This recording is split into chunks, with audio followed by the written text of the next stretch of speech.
Okay, let's start. Hello everybody and welcome to this Visit Arctic Europe 2 market view, where we have got great experts and well-known actors from Visit Arctic Europe 2 market areas.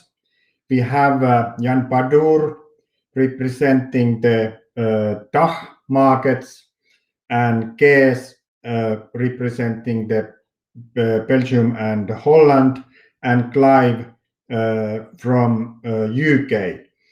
And we are in the situation in tourism after this disaster that now we have permit to hope that there is the light in too long tunnel. But Iceland has already opened the borders, and hopefully the other Nordics and European countries allow the leisure traveling in coming months also. Before I gave the stage for gentlemen, I want to tell with few words where we are in Visit Arctic Europe 2 project. In image marketing, we have run the campaigns also in Corona time. Last autumn we had great PR campaign called Aurora Hunting and Aurora Naming, and this reached huge interest in globe. We reached over 500 million viewers in our campaign. In April, we start in cooperation with the national visit organization Eat the Landscape campaign, which will last all the way to the August. And in autumn, we have also a campaign with Expedia, focusing to UK, Benelux, and DACH markets. In tactical marketing, our 30 contracted tour operators has revised their marketing plans, noticing the COVID situation. And now, as soon as the countries will start to open or we get information when the borders will open, they will implement the planned tactical marketing activities. In accessibility, there is still ongoing processes, and for example, next summer and autumn time, there is planned charter series from market areas to Nord. And then also internal accessibility projects are going on, but of course all these are under the COVID situation and will restart when the situation allows. In competence development, as you are aware, we have run the webinar series during the winter months, and this is the one of them what we do under that headline today.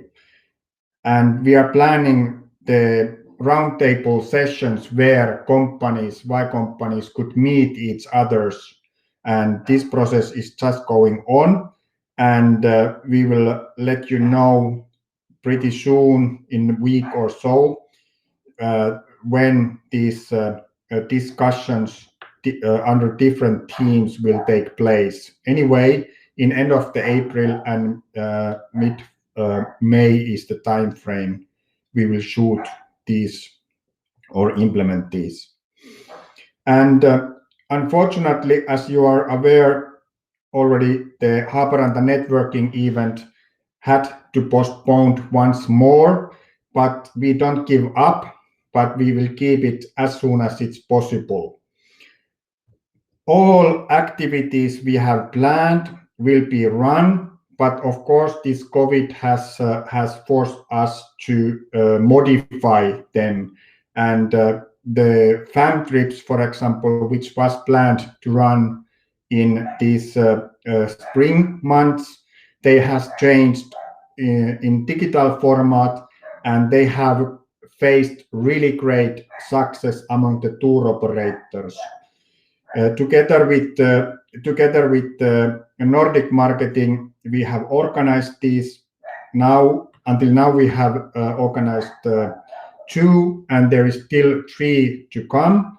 And the success has been enormously. We opened 5 digital fan trips with 18 seats in each, and they all went through in hours. So we opened the next round with the same content, and they are also now full. So this region is the tour operators see this region very interesting, and everything will be done. And to secure this, we have opened a discussion with Interreg Nord if we can prolong further the project time frame. But this is under the discussion at the moment, and we'll let you know as soon as we have more information about this. But now, thank you for taking part of this day. Let's start to hear our specialists' input. And Jan, please, stage is yours.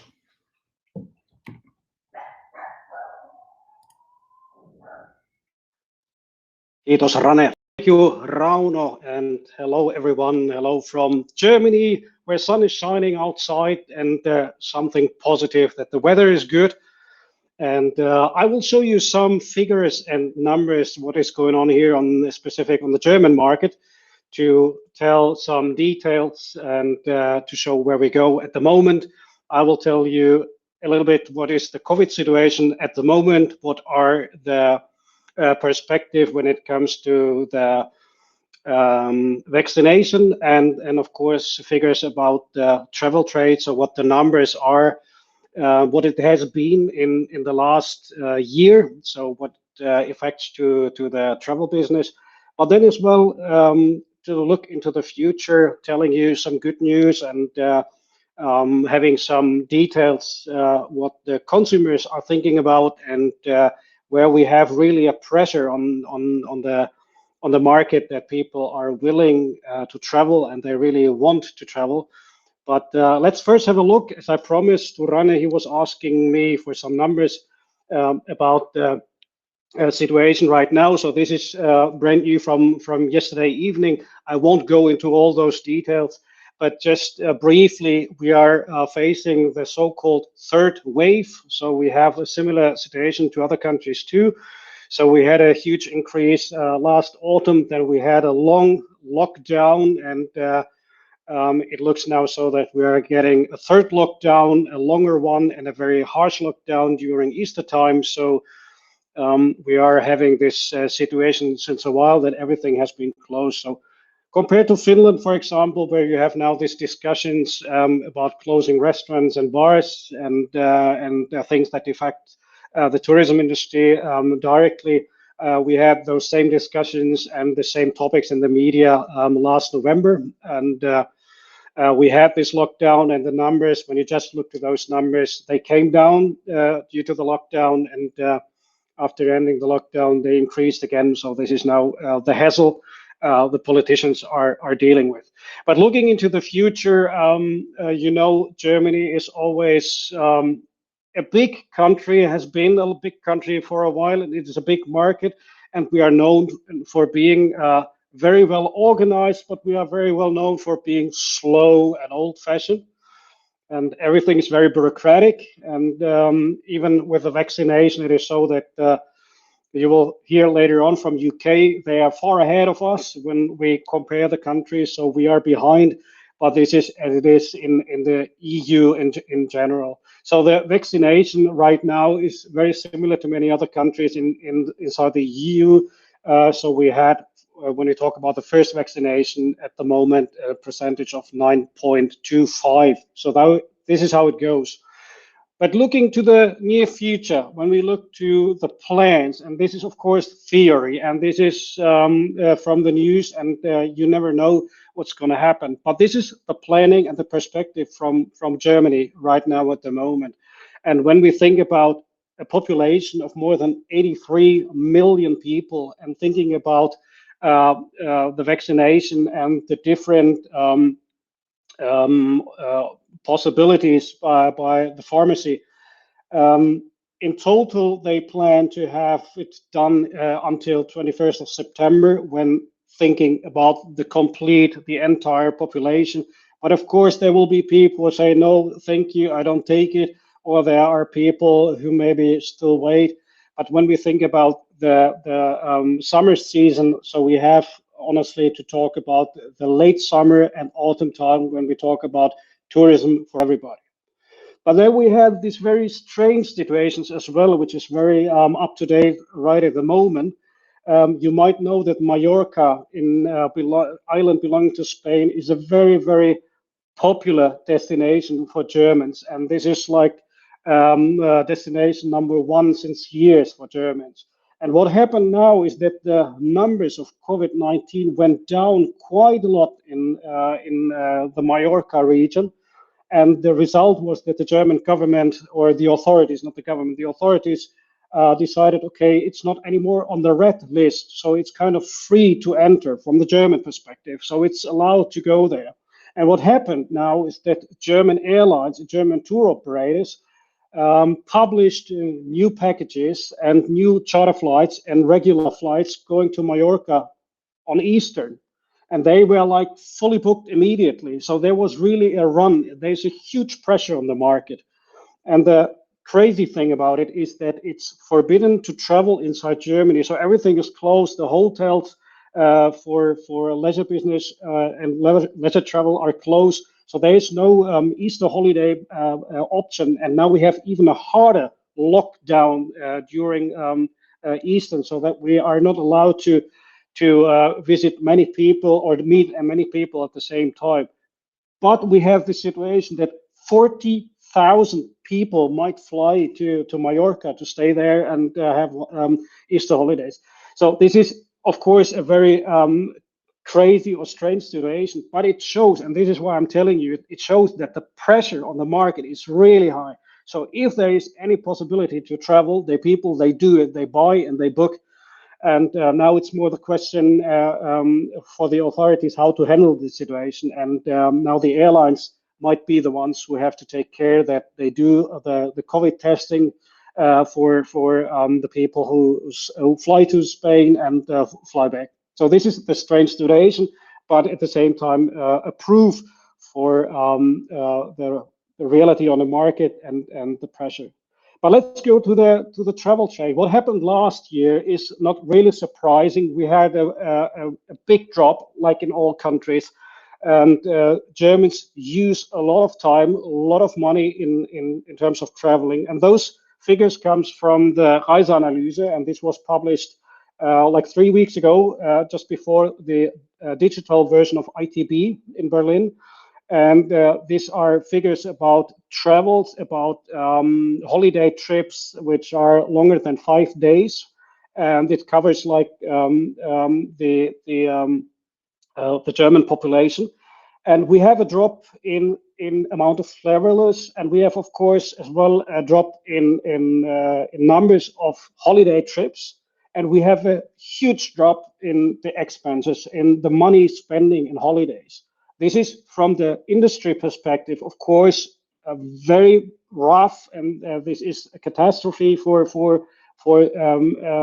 some destinations or tour operators who are specialized in specific regions where you are not allowed to sell anything. So we have a lot of tour operators who haven't sold anything since almost a year now. We have travel agencies. We had 10,000 travel agencies before COVID-19. and they are all closed. They haven't sold almost anything, and only by telephone, by email, or by online solutions if they were prepared for it. Same for the tour operators, but some of them have shifted very clever and very quickly to domestic travel. So they are doing quite okay in some regions. But then we have, of course, those specialists who are specialized in, let's say, Far East or in destinations where any kind of travel is not possible since a year. At the same time, if I look to the big picture, I see as well the people haven't spent that much money, even if we had an increase in domestic travel, as in all countries in the world. We had an increase in travel business in Germany, but at the same time, the spending of money was much less. And of course, airlines are suffering a lot. Bus companies are suffering a lot, and tour operators are, in most cases, suffering a lot. And what it means for the tour operators, it's a drop of 65%. At the same time, it's a huge business. From our perspective, from the German perspective, it's about 35 billion euros before COVID time. And as we talked about tour operators in previous meetings, I always say, when it comes to visit Arctic Europe, when it comes to the northern part of Scandinavia, the northern part of the Nordics, the tour operators are still in a very, very important role. It's different when we talk about city breaks, about neighbor countries, just booking a flight and a hotel. But as soon as we talk about your region, when we talk about packages which are expensive, which are exclusive, the Germans, the consumers, they want to have a safe seller. They want to have a brand they know. They want to have a tour operator they trust. So this is why the tour operator role is so important on that market. And you can see on those diagram, it has been increasing every year. And then we have this huge drop of 65% in 2020. And the forecast is about 17 billion euros for this running year. So these are the latest numbers we received from the travel trade tourism magazine FAW, which is was published last week. So this is really brand new. But when we think about the Germans, now I have some good news. Finally, and I said we are very old-fashioned, and you were, I know, laughing about our printed material, having the brochures around the travel agencies in 10,000 travel agencies. And now we have had closed all those travel agencies. So the people had to take new ways to book something if there was something bookable. So there is now a big jump catching up the other countries, that people are like forced to book online, and they do very much bookings through the tour operators, and this was like a boost for the industry. Many tour operators have been updating their pages, have been updating the e-commerce solutions they are offering. So this is, of course, a big jump for this country in many ways. But when we come back, what do they book, and where to book those packages or services? So then it's very clear. And once again, when we talk about your destinations, these are the ready-made packages where flights are included, transfers included, accommodations included, safaris or any kind of activities included. Then it is a package what goes through a tour operator. It's different when you just fly to Helsinki, Oslo, or Stockholm.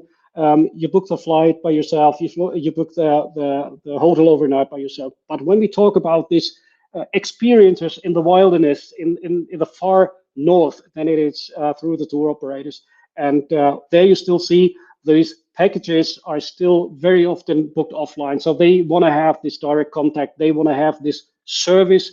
They want to have somebody who's answering to the questions and knows about the destination, can explain. So this is a cultural difference as well compared to you guys in the Nordics. I know you're used to do everything by yourself. You have a self-service culture in restaurants, in bars, in cafes, even in the supermarket. The cashier is almost gone. You have automats to do the payments. It's the other way around here. We are old-fashioned. We are traditional. We like to be served. We sit down and the waitress is serving you. It's the same when you think about the travel business. They like to have somebody who knows about the subjects, who knows about the destination, more professional in terms of tourism and travel. So they trust on certain brands and tour operators. So this is important to keep in mind. But let's have a look to the consumers, and here are the good news. When thinking about Germans, okay, we are having a terrible situation going on, but when we think about where save money and where to spend the money, well, food is number one. This is somehow logical. But even during Corona crisis, holiday trips are number two. So this is where people spend their money. So they are just waiting for the possibility to travel again. So compared to all the others, the long travels, the long holiday trips are number two. And then we have even those short vacations. We have lots of countries around us. It's easy to spend a longer weekend in the neighbor countries. Before Corona, we had these cheap airlines to fly for really cheap prices to some destinations around Europe.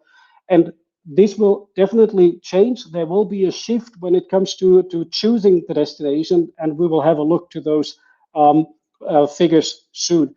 But in general, there is a huge pressure on the market, and as they have saved a lot of money last year, they might even use more money for the next trip.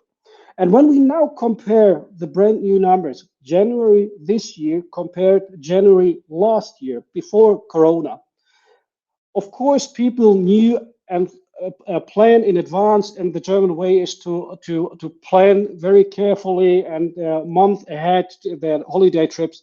So last year in January it was 40%. They knew, okay, we travel, and we even know where to travel. 31 knew they will travel and are not sure yet where to travel. But when you think about those who say, no, I'm not traveling, even we have COVID-19, it's only 14% at the moment say, no, I'm not going to travel. So there is unsureness on the market. People don't know which borders will be open. They are not sure where we are able to travel. But there is a clear signal here from the Germans. Yes, we want to travel. We are unsure where to go right now, so we have no clear plans. But even still, we have even 21% who say in the middle of the pandemic, we know where we travel to. And then we have 28 who say, sure, we will travel, not knowing yet where it will be, depending on what border will be open. As shown in the example with Mallorca, 40,000 people flying over eastern to a Spanish island to spend the time. My time is almost over. Last slide, just to give you an overview. What affects now to the consumers? How do they change maybe travel planning? And these are numbers from September last year, so a couple of months old, where Reiseanalyse made an update, asked where they're going to travel. Well, not very surprising. Germany had an increase, as I said. The other one, traveling by own car, being, let's say, independent, the opportunity to turn around and drive back very easily, plus 20. And not surprising, people didn't want to step into an airplane or sitting in a coach. And this is what affects. And as I said, travel agencies were closed, online bookings are increasing. And then what comes to you, asking the people what they want to do when they plan their next trip. Holiday at the lake, plus 12%. So they want to spend their time in nature and not on city trips, -6. And then two really important topics, which belongs to you in Visit Arctic Europe. Sustainable holidays, +15. Away from mass tourism, +21. And both are existing. The second one is very easy to solve. And when you look to the last numbers, there is a shift and there will be changes. The people won't travel in big groups immediately after the crisis, so they will look for safer solution. They won't step maybe into a big cruise ship, and they will spend their holiday maybe as a couple, as a family, or in a smaller group, but not in the big ones. So there is a shift, looking for the nature, looking for sustainable holidays where they have even the space or even the lake where to stay, and where they can avoid this mass tourism and big groups. So this was a short overview of the German market, the situation we are having right now. So thank you, everyone. And I think the stage goes to, I think it's the Netherlands next. Is it Cees who will speak?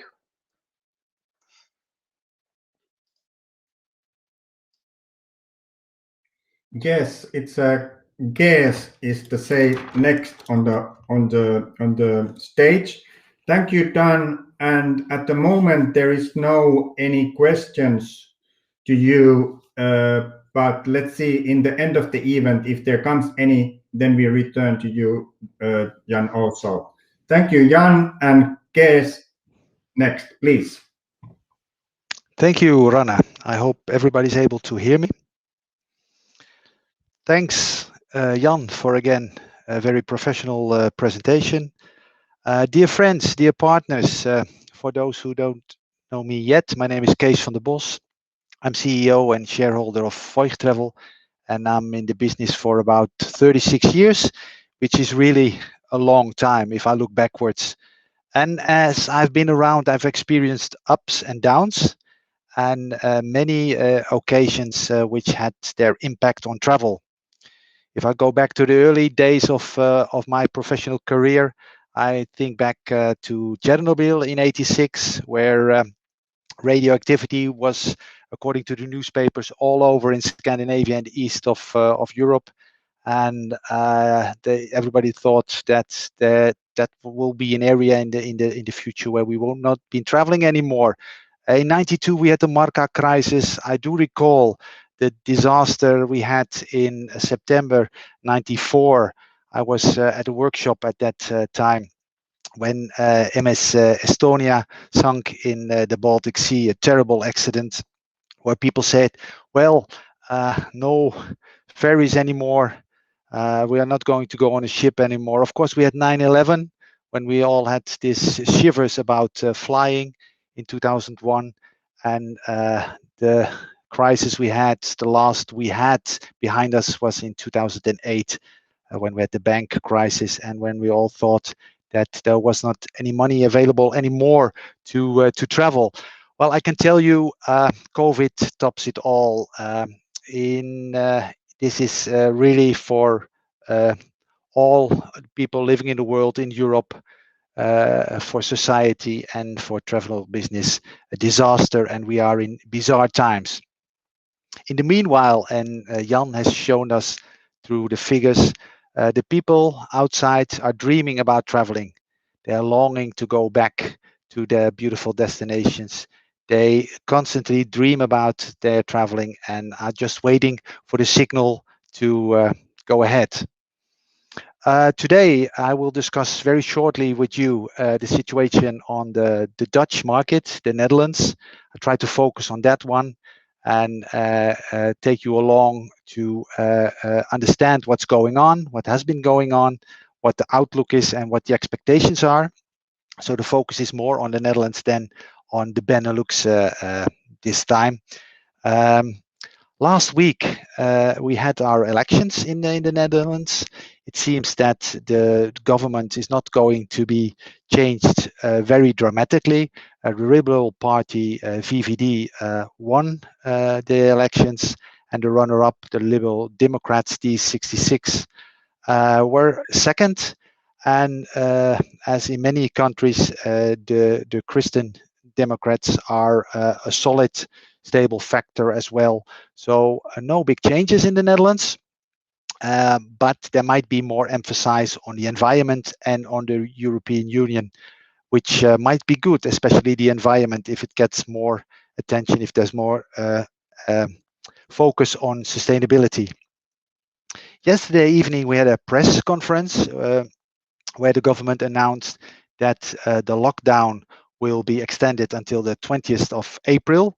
We are in a lockdown, a soft lockdown, but then again, all restaurants are closed and we have a curfew. Curfew is until 10 o'clock p.m. and we are in this lockdown already since the 19th of January. The Dutch government is not really pro-travel like many other governments, and they are not allowing traveling for leisure purposes until the 15th of May. As Jan also stated, vaccination is in a really low pace. Also for the Netherlands, we have about 9% of the population being vaccinated once. And well, we have a population of 80 million, so still a long way to go.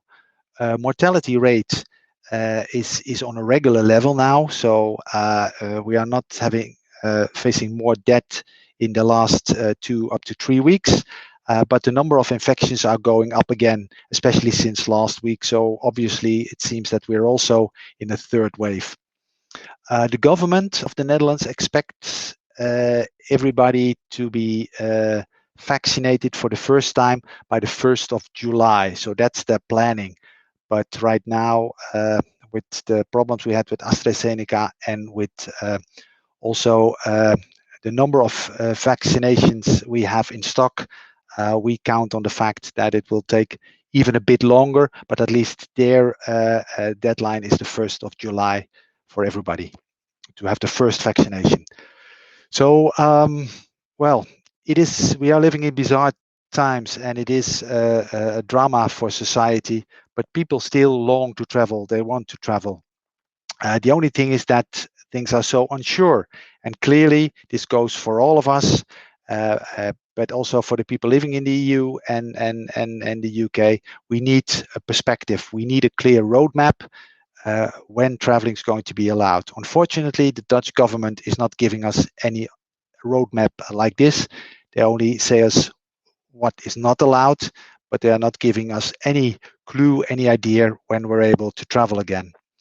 The good thing is that the European Union seems to take traveling serious now. Initiatives are taken for a vaccination document, a vaccination passport. But again, it seems that all the countries have, understandably, from one point, but also very confusing from the other point, they have the individual planning and restrictions when it comes to traveling. We have experienced this, all of us, last summer, and through this minestrone of different regulations, it slowly killed our travel business last summer, as we all do recall.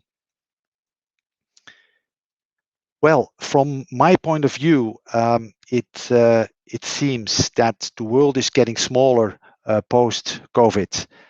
So we are clearly, we don't know when, unfortunately, but we are clearly heading for a point when travel is possible again. And as said and also stated by Jan for the Germans, people really like to travel, but most likely they won't be traveling all around the world right away. The first traveling will be done, at least that is what's shown in a survey among the Dutch, will be done in Europe. Perhaps this summer, but for sure the upcoming winter. And I would see Visit Arctic Europe as the destination for the near future for European travelers. The destination for the foreign travelers, but as was shown the last couple of months in the different area, also the destination for the domestic travelers, because still a big majority of the travelers will stay in their own country, as well as in Norway, Sweden, and Finland. So we have to find a good balance between those two. The future travelers will surely look for to be close to nature, for quiet surroundings, for pure relaxation, and for quality and service in structure.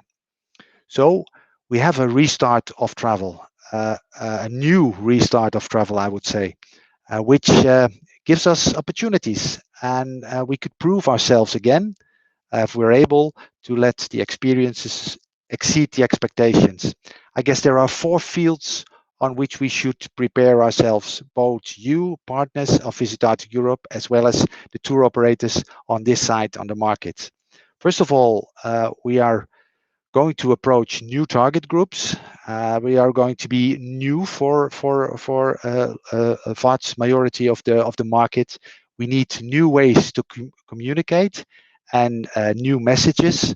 I'm happy to hear from Jan that Germany finally also is getting into the digital world, but at least we have to do it in a new and different way. We will also have new competitors on the market. As I stated earlier, people will stay more in Europe. So we clearly see already right now that many destinations are trying to get the best out of that, and we have to compete with other European destinations. Of course, there's going to be also new rules and restrictions COVID will have its impact on our service structure and our level. Believe me, the viruses are here to stay, so we have to live with it, and that will also mean that we have to do things a bit differently. And the fourth playing field where we are able to work and play on is sustainability. From my point of view, sustainability is here to stay. This might be the last chance we're able to take sustainability into all the parts of our travel and hospitality business. So there is a restart. This also means a restart for Visit Arctic Europe. I would say Visit Arctic Europe and all we have done until now is a solid foundation. So that's where we are able to base it on. And don't perhaps need to tell you, but for those people who don't know it yet, I would like to state one more time that Visit Arctic Europe is not only a unique process, a unique cooperation and a unique project, but it also has shown already to bring results. So I hope that you're able to restart travel with Visit Arctic Europe.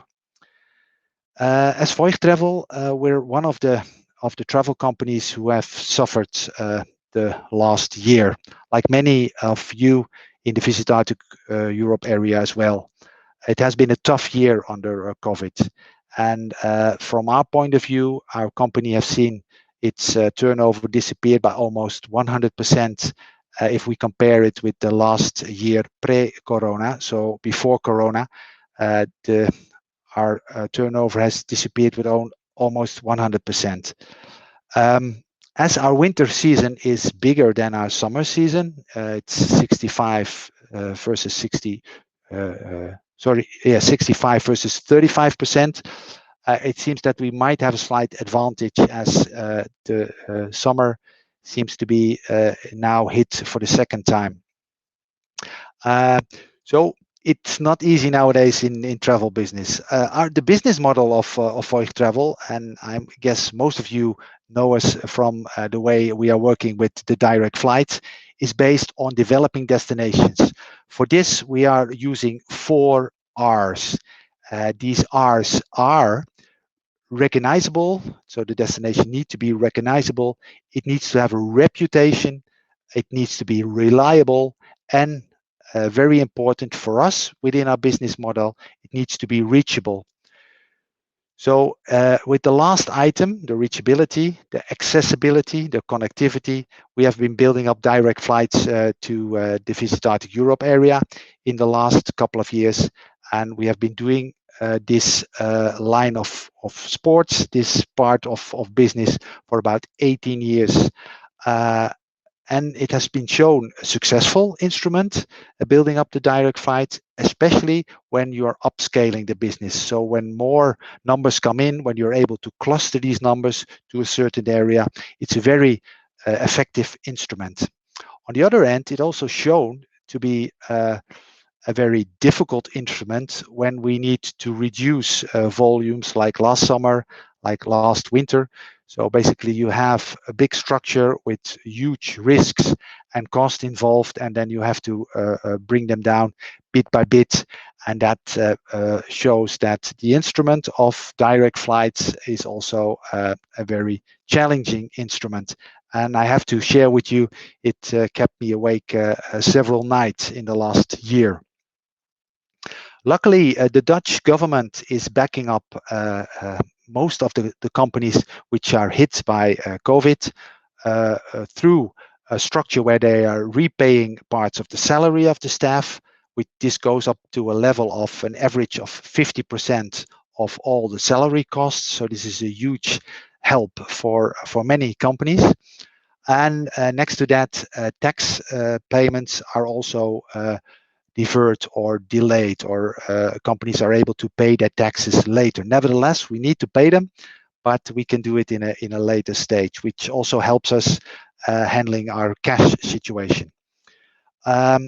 Like in many economies, there is a clear deviation within the economy. We have those companies who are really suffering, like restaurants, like events, bureaus, like tour operators, but other parts of the economy is really booming right now. And so we have a big differentiation in economy, but I reckon that goes for the other countries as well. There is somebody asking me to repeat the 4 R's in my statement. I will do so later on, and that goes for the other questions as well.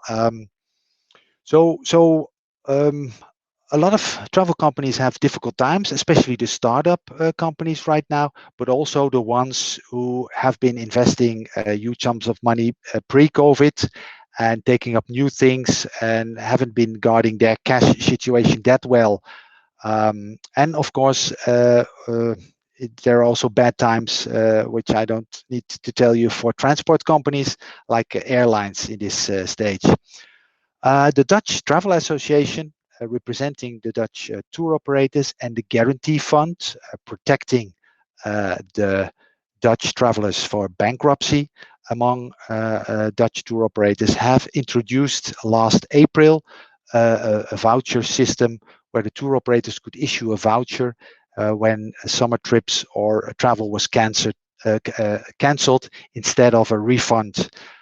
This worked well, so the travel agencies and tour operators were able to keep their cash.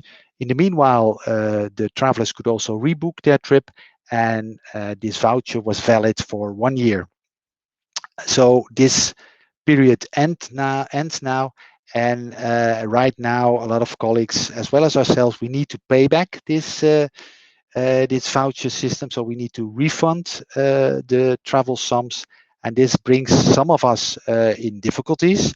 So now the ANVR, the Dutch Travel Association, and the Guarantee Fund are building up a bank on which the tour operators can get a loan for refund this voucher system. This still needs to be approved by the EU. It is not right now. It will take 2 months, but this is then a very delicate period in which the tour operators have to refund all their travelers from cancellation last summer and last winter, and are all waiting for a bank. So there are enough measures created by the Travel Association and the Guarantee Fund, as well as the Dutch government, to help the tour operators. And from my point of view, if you're healthy, then there obviously is no reason to go bankrupt. But of course, we don't know what the summer will bring. That's the big question mark. Most of the companies have to lay off their staff, or at least part of their staff.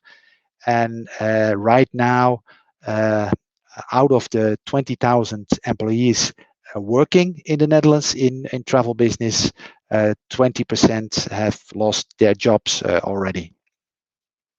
If we are looking at my company, Voigt Travel, I can tell you that in December we have reviewed together with the other shareholders our strategy, and we made a new planning for the next 5 years. We have put in more equity to finance these plans and objectives we have in the post-COVID area.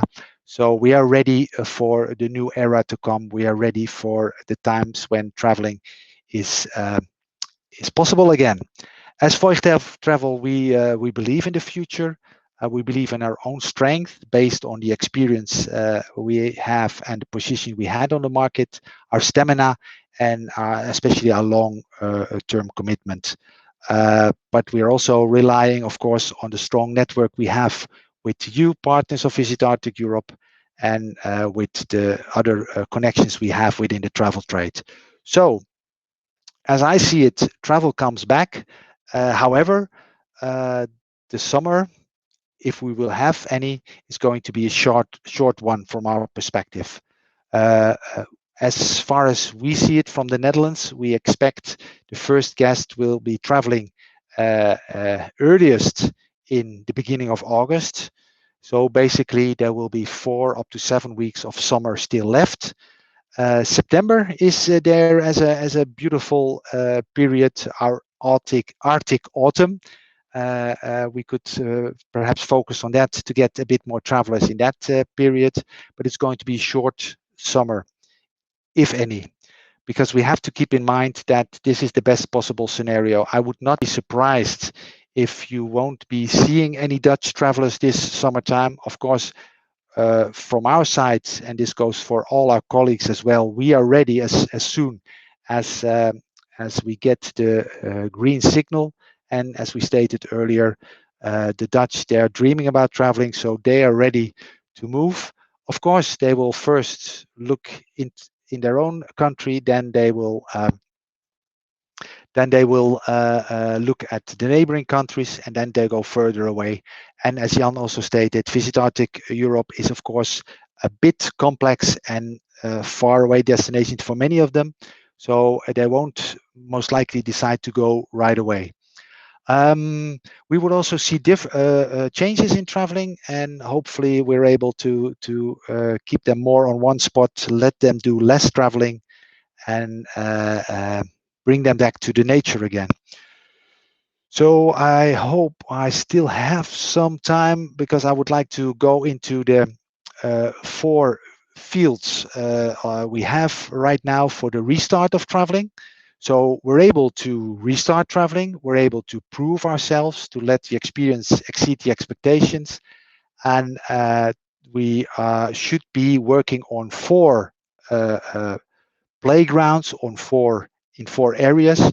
As said before, we might think of new target groups, new communication, and new messages. We have to put even more focus on the image we have as a far away in the north destination, as something pure and untouched. And we need to see these destinations again through the eyes of those ones who will be traveling in this new era. I think, like in the past, but perhaps even more, you would need the eyes and the ears of the tour operator and companies like Nordic Marketing to see what's going on, and what the people like to see and how they would like to see it. And the good thing is, when we look at the new target groups, the Dutch have been saving money. They since the last 10 years, they are having the highest saving ratios per capita in the world. Normally, they would spend or they would save during a year, on an average, 16 billion euros annually. So 16. But in 2020, they have saved over 42 billion euros. And they're all waiting to spend this money. So the potential is there. So we're looking at new target groups. We're looking at new potential. We're also looking at new competitors and other European destinations. We will get more tour operators and more activities on Europe. But all the destinations, of course, will try to get the best out of things. First of all, the Dutch will discover their own country. That will be the first stage of traveling. They have learned there to cherish their own country more by traveling it the last 12 months. And we also seen that within the Visit Arctic Europe area, you have seen more of your country fellow men traveling in the area. More European destinations will spend more money on destination marketing, because they are depending on tourism. Think of the Southern European destinations. So, new target groups, new competitions coming up. We will also have new rules and restrictions. COVID will have its impact on the service structure and level, because viruses will be there to stay. I think we have to host and serve our guests differently than we did before. You have been already practicing with that the last months. So we will have more safety measures. We have more cleaning processes, different logistic routing, and practical challenges will become day-to-day business in regular business. We also have to learn how to smile with our eyes and use our body language, as in some cases the masks will hide the largest part of our welcoming face. So we have to smile and learn to smile with our eyes. We also, within Visit Arctic Europe, we have been in many, especially in the first stage, but also in the second, we have been trying to focus on cross-border traffic between the three countries. This might also be a challenge with different regulations and restrictions in the three different countries. So that's the third part, new rules and restrictions. The fourth field on which we have to be active as partners of Visit Arctic Europe is sustainability. As sustainability is here to stay, this is a good chance to bring and implement sustainability within the travel and hospitality business. I'm convinced that people are dreaming about traveling. We all know that they are, but when they decide to travel, they will think twice about the situation. A lot of things are unsure about their safety and about all the restrictions being taken, but also as they learned in the recent months when the aircrafts were idle on the platform, that flying has an impact on our environment, on sustainability. So they will think twice. They will think, what will my footprint be? How can I contribute positively to the environment? Can I fly directly to a region? I think the direct flights are a very good instrument for that. Is the airline using biofuel, sustainable aviation fuel? Do my hosts take sustainability into consideration? And this we need to show on, and we need to take this opportunity we have to implement sustainability within our traveling and also within us serving the guests at the spot in the Visit Arctic Europe area. We could also consider or at least try to let the people stay longer at the different areas. So the less traveling, the less footprint, stay longer at a certain area and get to know the area better. So on those four fields, we have to find a restart of traveling, which also means a restart of Visit Arctic Europe, but we have the solid foundation. And I think the question is, are you ready and are you able to go into this new era? I think what we are lacking right now, that was also a question Rana asked. So what would you expect from the government in Norway, Sweden and Finland? Of course, we expect, first of all, that they take good care of their inhabitants, that they take good care of the health and well-being of their people, but that they also take the responsibility to be clear towards the travelers and to show them good guidelines, good restrictions. Preferably, there should be a balance between the three countries, of course, but we don't need to know when we are not able to travel, when we are not allowed to travel, but what we do need to know, when can we come? When are we allowed again? Give us certainty. I think we're all longing for that. We need this dot on the horizon. We need this light at the end of the tunnel, no matter how long the tunnel is, as long as we are able to see the light. So I asked the government to give us this clarity. I also asked them to support the travel trade and the travel business. And I think a vital travel business is very important for the future, also from an economic scale. And in the core, it's one of the most sustainable industries if the right choices are being made. So I think it is a good momentum for a restart. So, dear friends and partners within the Visit Arctic Europe area, hold on tight, stay safe, stay calm. I can promise you the Dutch will be back. They will be enjoying, smiling, perhaps behind their masks, and visiting your area again. And above all, they will be spending money. Thank you. Thank you, Cees. Really good and comprehensive presentation about the situation. And also there came really good view and hints for future and how we in the region need to develop also and maybe revise our thinking. Thank you, Cees. And Then we will go to UK and Clive. Please, stage is yours.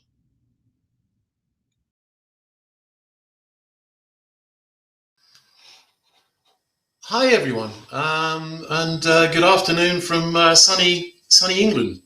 My name's Clive Stacey. I'm the owner of Discover the World, a tour operator specialising in the Nordic regions for the last 38 years. So the situation in the UK is mixed, but after an extremely challenging 12 months, I'm now a little bit optimistic, more optimistic about the future.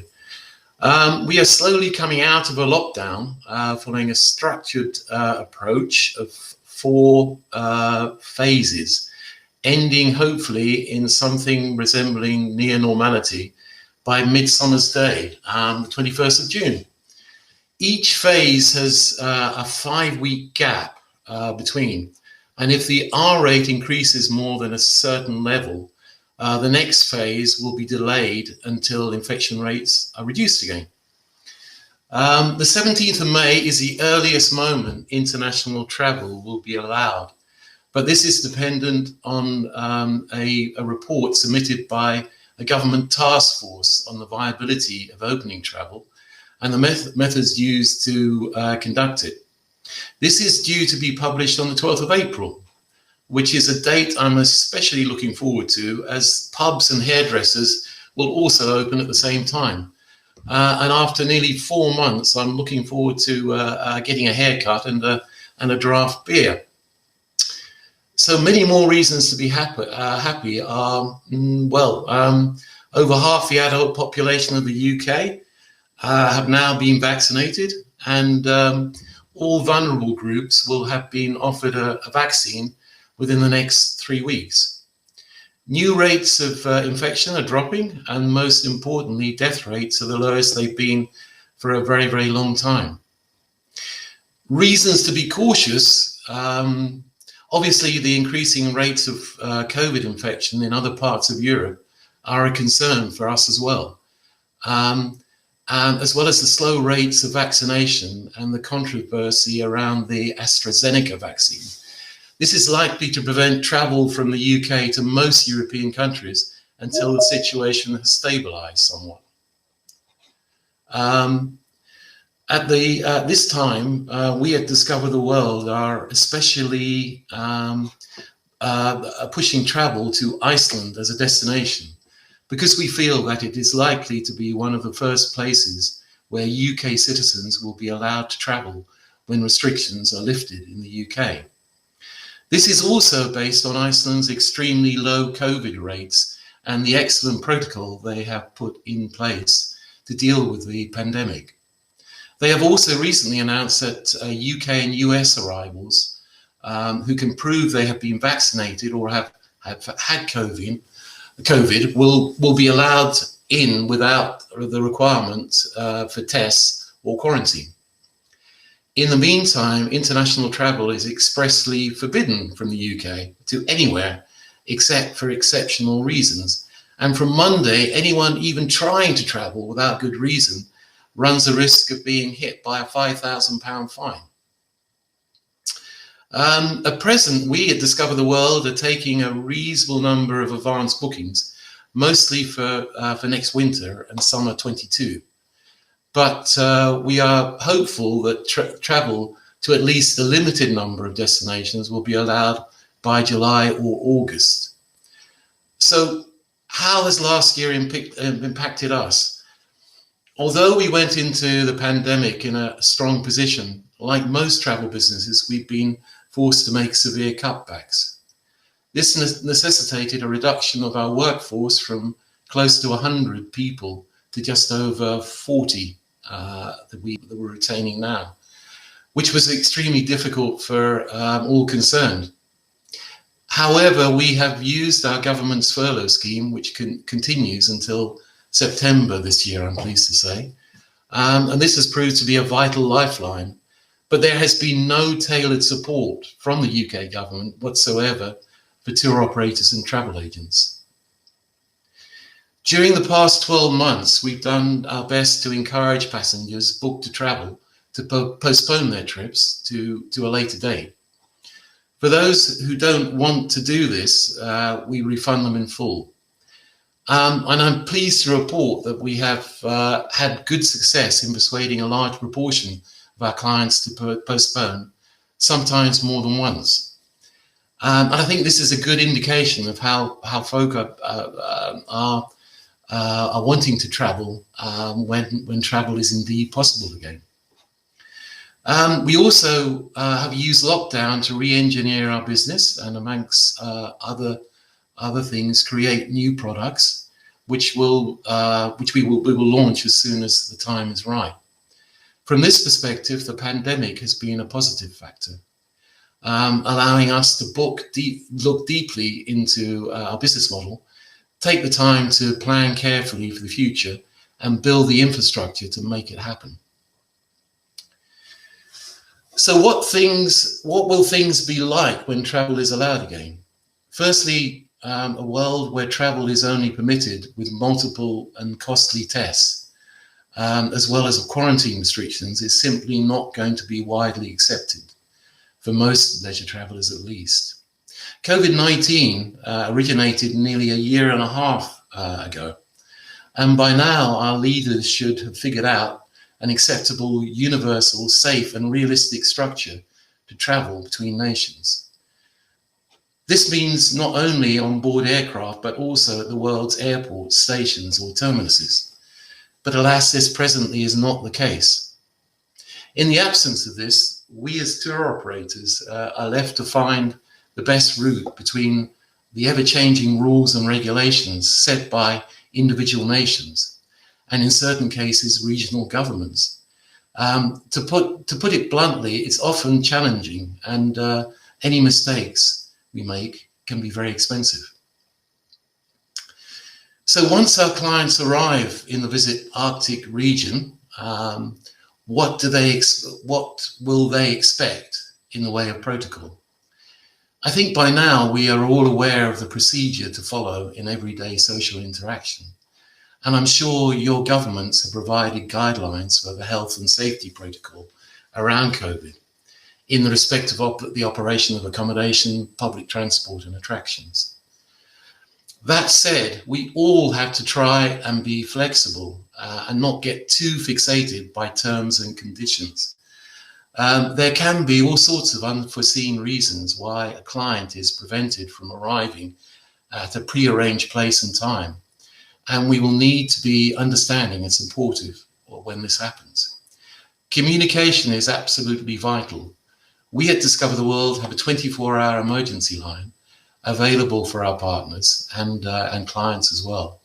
And it will be great for our emergency team to have all your contact numbers as well, so that we can make contact in times like this. So will clients want a different kind of holiday when travel returns? I think we will find that when people have waited so long for their holiday, some may be a little tetchy if things don't go quite according to plan, and will need to be understanding and patient when this happens. There will also be even more demand for holidays to be as much as possible environmentally sound. And for the last couple of months, I spent most of my waking hours, it seems like, getting my head around the climate change debate and preparing a document explaining the concept, which will be published on our website shortly. One of the recommendations I'm making is that as an industry, we need to encourage people to actually travel less, but stay longer. This will, as a result, reduce the number of flights taken and encourage our clients to spend longer exploring the destinations they're visiting. Apart from anything else, if this style of holiday is widely adopted, it will mean less tearing around and more of an enriching and a relaxing experience for our joint clients.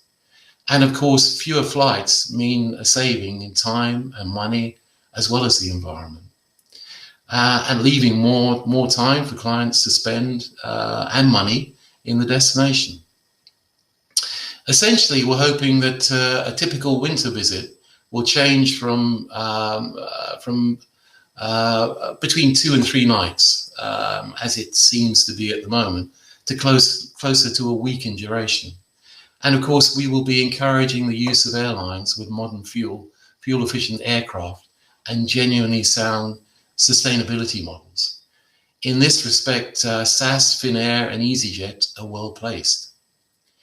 Travel by rail is another option we'll be offering those traveling for longer destinations, longer durations rather. However, what I have found is that the road to carbon zero is long, and we must accept that change needs to take place at a steady but realistic pace, especially when a pandemic has reduced resources and made life much more complicated. So that's a glimpse of the world of travel from a UK perspective. I guess my message is that life is still challenging, but there is a way forward to better times, although the timeline is still unclear right now. And we also have to remember that COVID has hit the UK harder than any other nation in Europe. And it could be that many people are going to be rather cautious about traveling for a while. However, when things do open up, the Arctic Europe region will undoubtedly be one of those with the most to offer clients looking for wide open spaces and exciting experiences, both in summer and winter. Finally, I'd like to wish everyone at the Arctic, in the Arctic Europe community, the very best wishes from all of us at Discover the World. And here's hoping that our business will return stronger and better than ever. And if anyone wants to contact me directly after this event, I'd be pleased to hear from you. My email address is simple, clive@discovertheworld.co.uk. And we can communicate on Teams, on Zoom, or even telephone. And I look forward to seeing you one day very soon, I hope. Thanks very much.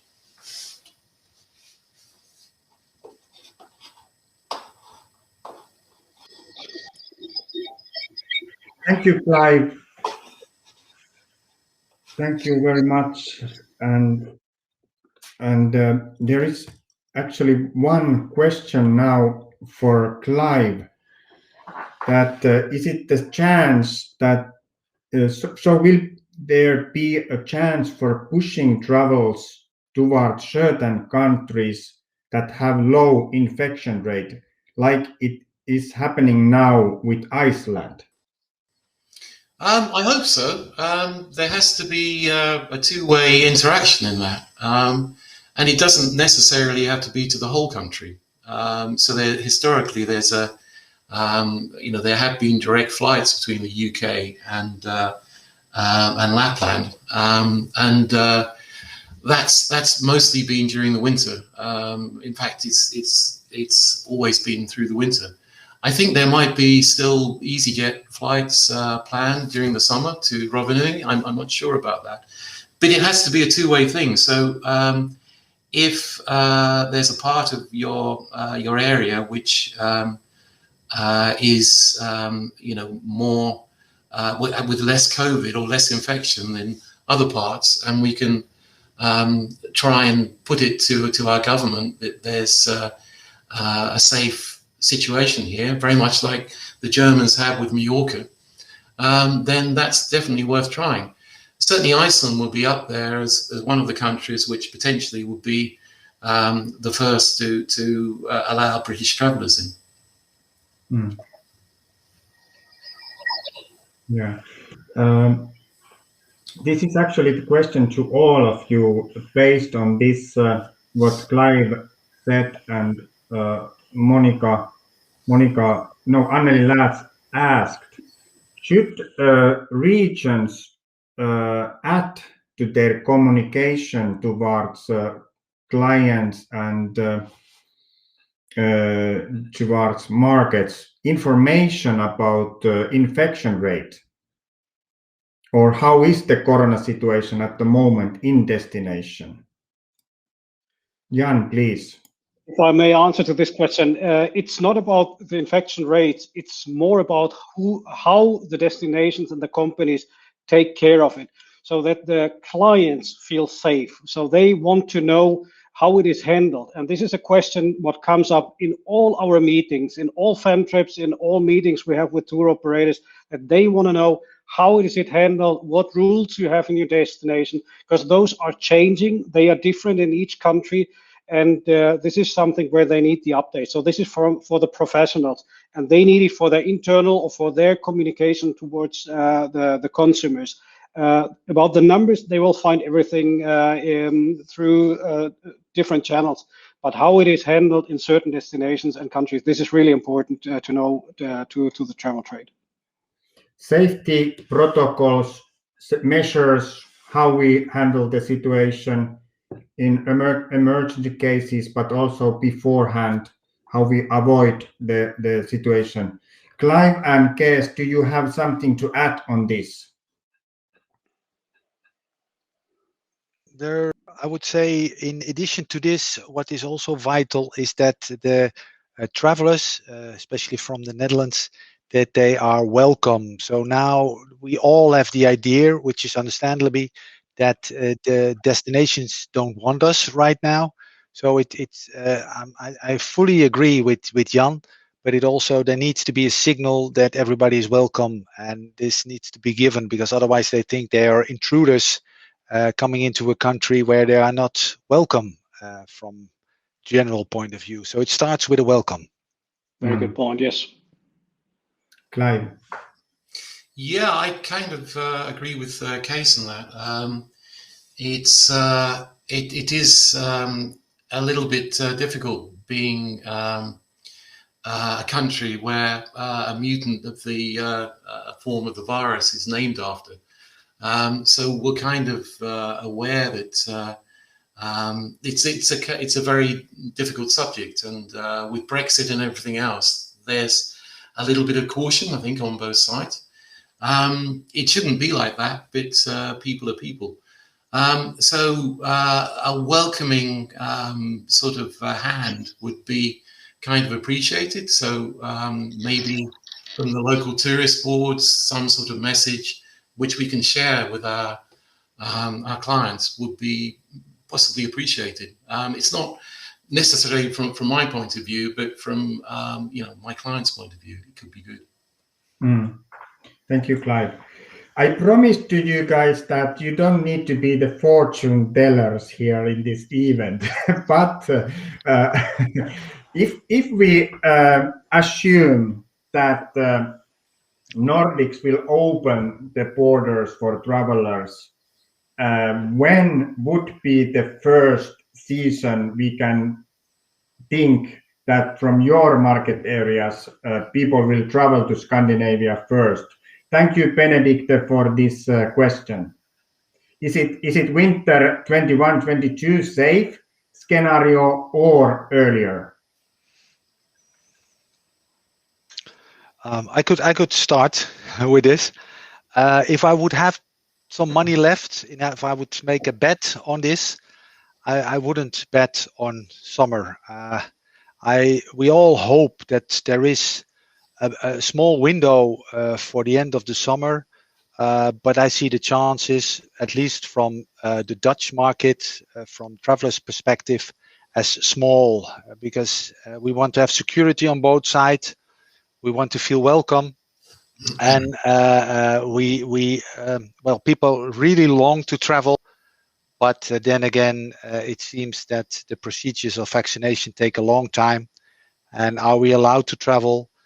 So the window for summer is, from my perspective, sorry to be realistic as that, is very small. For winter time, we already get signals from the market that people are making their bookings already. They're looking forward. Everybody expects that they are able to travel from winter 21-22. That's for sure. And I would bet money on that 100%. But the summer, I see chances very little. Sorry. From the UK, I see quite a strong chance that there will be summer. I think, although technically we could be allowed to travel from the 17th of May, realistically, I would not expect anything to happen until July. But this is quite a positive scenario in general if we compare that to the globe, or even in a European perspective. Jan. Yeah, so UK is leading You go 1-0. This is obvious that the vaccination is on a very much better scale than it is in Germany or the Netherlands. So this is nice to hear for the industry.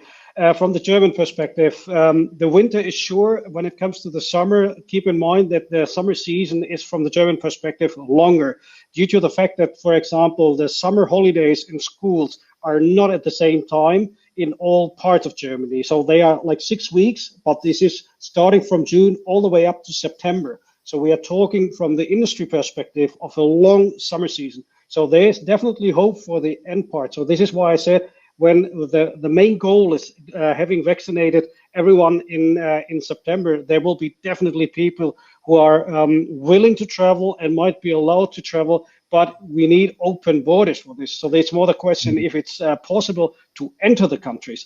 But from our perspective, there's a huge pressure on the market, and the one who are opening the borders, they will get the tourists from Germany, that's for sure.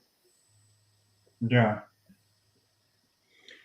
Okay, then there is Sarah Mesiti is asking, last summer we saw that while people had not made much bookings through tour operators or travel agents, there were many independent travelers who crossed the border into Norway as soon as possible. Of course, not very good for tour operators, but it could save some of our business. Do you have any information about that? Is there wild consumers who start to go anyway? I think there always are people that want to book independently. That's just a fact of life. It is possibly these days in the UK the majority of people, but we offer a service and security, and we think we have a place in the food chain. But I can't really comment on how people booking direct will react to this. Possibly they might be a bit more cautious now. Jan and Cees, do you have something to add on this? Well, if I might add some impressions from last summer, we had the situation and had it for a long time that Sweden was open all the time, and we know that there were a lot of people traveling from Germany to Sweden. It's easy accessible, and these were independent travelers and tour operators. They just said not through us, because we have the risk. So if you do it by yourself, that's absolutely fine. And this is what happened. And in total, when we looked at the bigger picture, when we think about the first wave and when the pandemic starts, we had this situation that 400,000 people from Germany were abroad on holidays and had to brought back by different airlines and flights. And all this entire operation was made by the travel agencies and tour operators. So there was kind of a, let's say, an understanding what important role those players in the industry are playing and what they help the consumers to get back.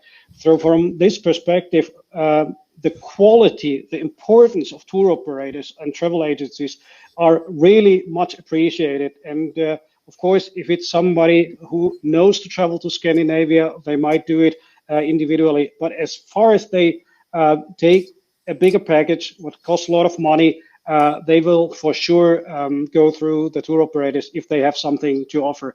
But this goes only when borders are open and tour operators are allowed to say so, allowed to sell something to the consumers.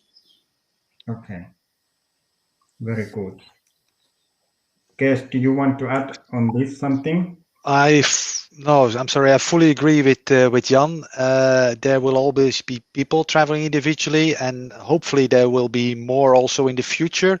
But as a tour operator, we have our responsibility, and I do recall 1 year ago when we had to bring people back from Lapland on our cost. So they are our responsibility, and we can only send them if we are allowed to by our own government, and if we are welcome. And then there are always people crossing borders, and I think that Jan is right. Last year there were numerous people also from the Netherlands going to Sweden and then trying to get into Norway as well. But we have to do it the right way. We have to do it the safe way. And at the end of the day, as a tour operator, you're responsible for everything you're offering. So we need to be 100% sure that we're allowed to travel and that we are welcome and that we know the procedures and that our guests are taken good care of. And well, that's it. Yes. Yeah. Actually, you already answered to my next, it was not the answer, but the claim. But I think that this situation where this insecurity is in the air and final consumers really, their priority is the safety travel and sustainability and that they want to trust that if they book and pay, that in case of cancellation they can get refund. I think that this has brought the tour operators a more vital delivery chain or chain to book the travels than earlier before COVID. Jan already answered to this, but do you have something? This is not question. This is more like claim.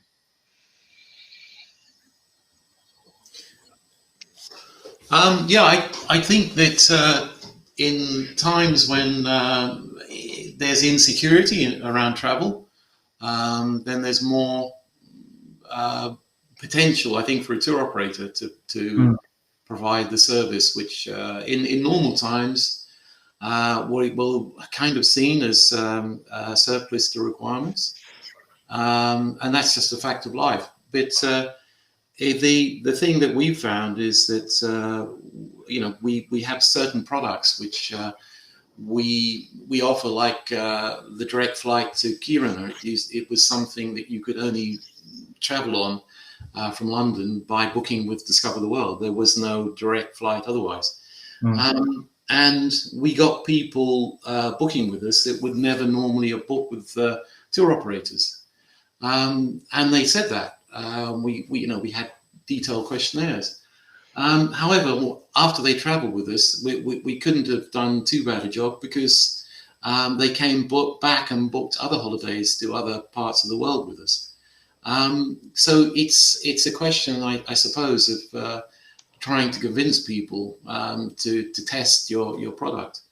And that's done in all sorts of ways of interaction. But the fact is, most of us, I think most of us on this meeting at the moment, the first thing they would do is to look at arranging a holiday themselves if it was sort of not too complicated, by just booking different components of it. I absolutely get that.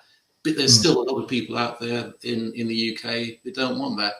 And I think in Germany, there's a lot more people that are very conservative. Yeah. Thank you, Clive. And thank you, Ida Johansson, for a very good comment here. And then last question now. This comes from Yves Jacobs. I heard probably no for summer and definite yes for winter. But what about autumn? Is there any interest for September, October, November, or is this very minimal? And I have thought this also, that if traveling is not possible in summertime, does this bring possibility for autumn season? Yes. Kind of travel revenge. Yeah, sorry to take the lead on that, chaps. I do think it is a great opportunity. Thinking back 1 year ago, we had Arctic Autumn on our mind, so we were really looking for this off season. I think the urge is there among the people to travel. So as soon as they have the possibility to travel, and they are allowed to travel and they are welcomed, I think the summer will be extended. If I look at the guests we are serving, most of them are 40, 50 plus. And I would say 85% not traveling with children, so they are not bound to travel on the school holidays. So they surely will be a small extension of the summer if it opens. And I think this is a good opportunity to show Europe our Indian summer for sure. Jan and Clive, do you want to add something on this shortly? Shortly, I just agree. The same here. So those people are not dependent on the summer holidays. And I said we are used to have a long summer season. So September is almost summer, and I see a clear potential for extending summer season in this situation. Absolutely, yes. Yes, me too. Okay, very good. This is a positive view and a good end to our event here. I want to thank you, first of all, Jan, Cees, and Clive, for your time and preparation for this event. The outcome has been really valuable and great. Thank you for all participants and your questions. There is already many comments in chat box who has thanks the content and give the good feedback for speakers. I really hope that we will see each other soon, and here in Visit Arctic Europe we prepare our events, coming events, and we will keep you updated what's going to happen in coming months and next autumn. I wish you all that you can stand the situation, positive mind. People will travel again, it's 100% sure, and I hope that we all are there for them in that time. Thank you for all. Thank you. Thanks. Thank you, everyone. Bye-bye. Thanks. Bye-bye.